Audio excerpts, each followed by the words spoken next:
Are you a real estate investor tired of getting denied by conventional bank limits, but not desperate enough to pay the massive fees of a hard money loan? There's a secret middle ground that is helping investors scale massive rental portfolios, and it's called a DSCR loan. If you want to build real wealth in real estate, you need this tool in your tool belt. Key financial metrics for DSCR loans. In addition to the importance of understanding the structure of your loan, a firm grasp on the two key financial metrics used by DSCR lenders to qualify, price, and underwrite your deal is also critical for being a well-informed borrower. These two key financial metrics are LTV, or loan-to-value ratio, and DSCR, or debt service coverage ratio. When DSCR lenders make loans to real estate investors, the primary purpose is to earn a return, mainly through fees and interest payments that meet or exceed the risk that the money is lost.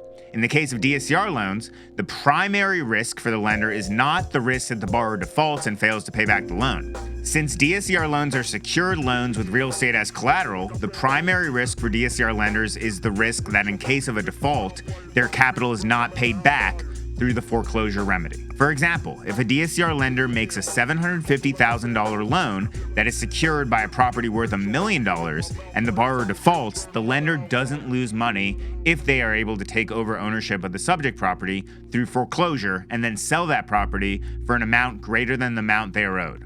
So in this example, if the lender is due a balance of $740,000, accrued interest and fees of $20,000, and the foreclosure and selling costs of $40,000 for a total of $800,000, and is able to sell the property for $800,000 or more, then the lender not only receives all the money that is due, but sometimes might even make money on this process. Overall, the primary purpose of these important DSCR loan financial metrics is to evaluate the risk that the borrower defaults and, in those cases, the risk the lender won't be able to be made whole through foreclosure or other recourse. DSCR key metric number 1, loan-to-value ratio, or LTV. The LTV ratio is arguably the most important property-level financial metric for DSCR loans. Yes, even more important than the DSCR ratio, even though they are called DSCR loans, not LTV loans. LTV is a simple yet very important metric. It is the amount of the initial loan amount divided by property value. LTV is often referred to as leverage by finance professionals and real estate investors alike. The LTV ratio is so important because, as described earlier, the lender's main risk in a DSCR loan is not if the borrower defaults, but if a borrower defaults and they can't be made whole by foreclosing on the property. As such, a lower LTV translates to a reduced risk of loss for the lender, providing a bigger quote-unquote cushion or buffer should foreclosure become necessary. Take an 80% LTV ratio case as an illustration. For instance, when a borrower buys a property with 20% down payment, on a $1 million property, this results in an $800,000 loan alongside $200,000 in borrower equity, serving as that buffer. Under these circumstances, if default occurs and foreclosure follows, the lender remains shielded from losses provided the property's value hasn't fallen by over 20% or $200,000, ensuring the asset's worth exceeds the unpaid debt and other costs, such as accrued interest and fees, as well as the cost of foreclosing and selling the property. Note that at high level, the cushion that an LTV measures is the difference between property value and loan balance. However, it's always important to remember all these other associated costs that are incurred if foreclosure must happen, which can significantly eat into said cushion. So how does this affect borrowing terms?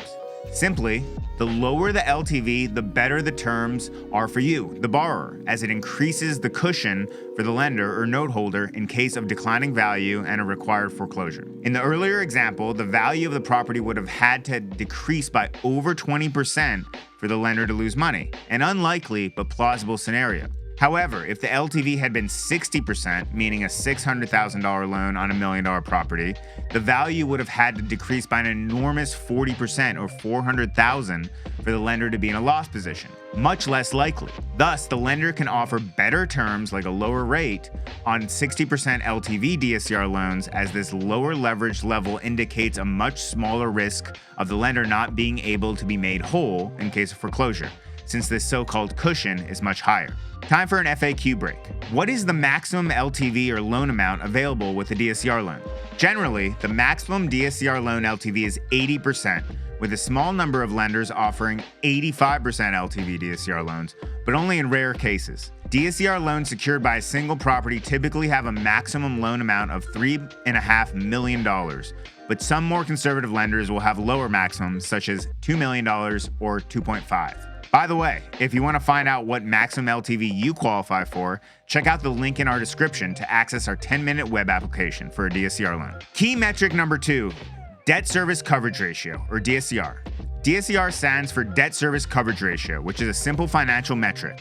It's generally defined as the ratio of a property's revenue to its debt obligations. In a DSCR loan, lenders look at the property's rental income relative to the mortgage payment, debt service, plus any escrows to determine the loan's qualification and terms. It's important to differentiate the DSCR ratio, which is a financial metric used for DSCR loans, but also utilized by lenders offering other types of loans, such as commercial real estate loans and even business loans. When considering DSCR loans, it's vitally important to use and understand the version of DSCR ratio that DSCR lenders use and to not confuse the name of the loan product, DSCR loans, with the mathematical formula.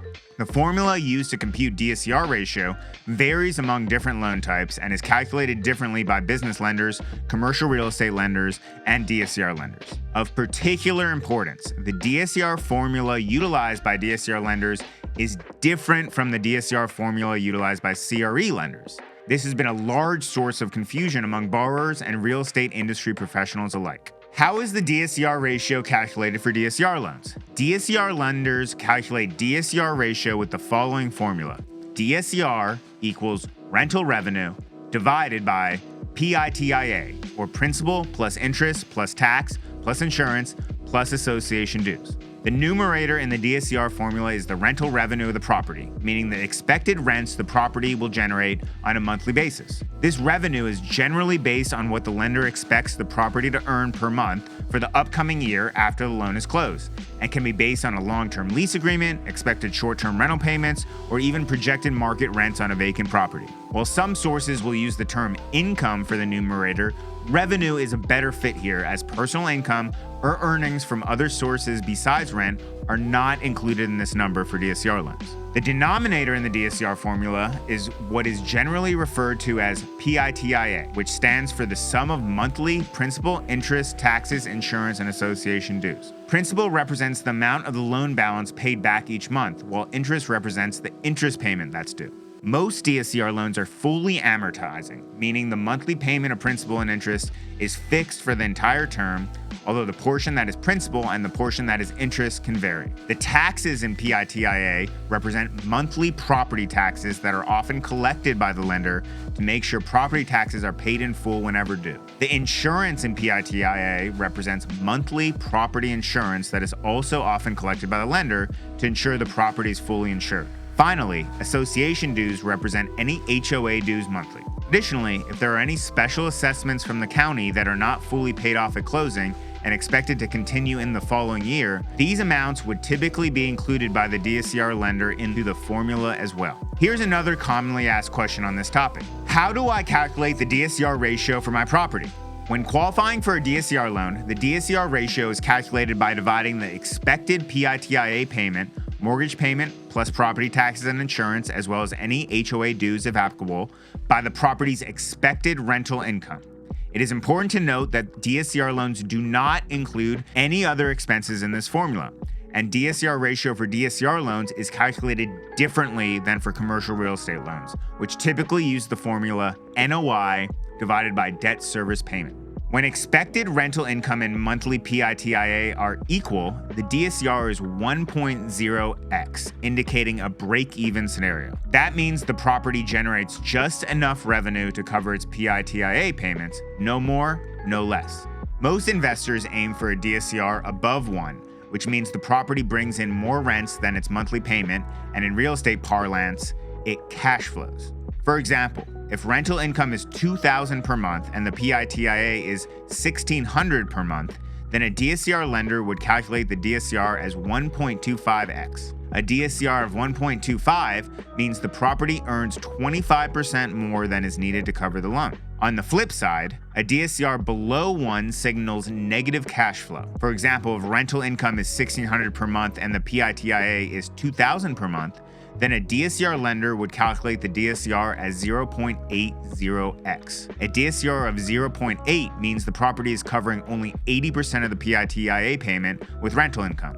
That shortfall must be made up from reserves or outside income, a scenario most lenders and real estate investors try to avoid. One of the big advantages of DSCR loans is how the DSCR ratio is calculated. Generally, it's considered to be very borrower-friendly, especially when compared to the formula used by commercial real estate lenders. Let's put this all together with our summary chart to see the key differences between DSCR loans and traditional commercial real estate loans. Formula: DSCR loans use revenue divided by PITIA, while CRE loans use net operating income, or NOI, divided by debt service.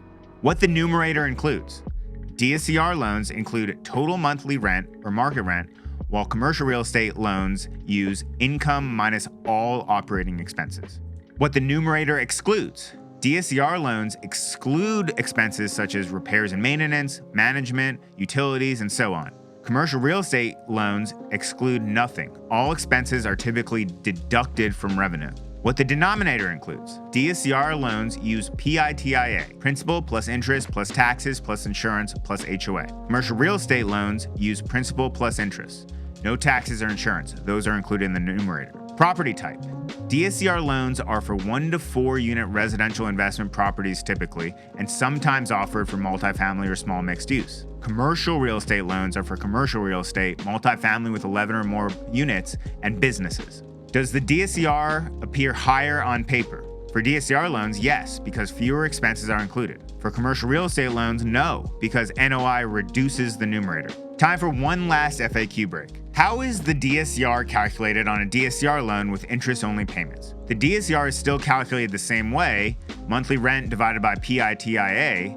However, for interest-only loans, it's ITIA, since there's no principal payment, making it easier to hit DSCR thresholds. Lenders will calculate the DSCR based on the actual IO payment, not the future amortizing one, resulting in more favorable qualification terms. A solid understanding of LTV and DSCR ratios are key to being a well-informed borrower when considering DSCR loans for your real estate investment portfolio.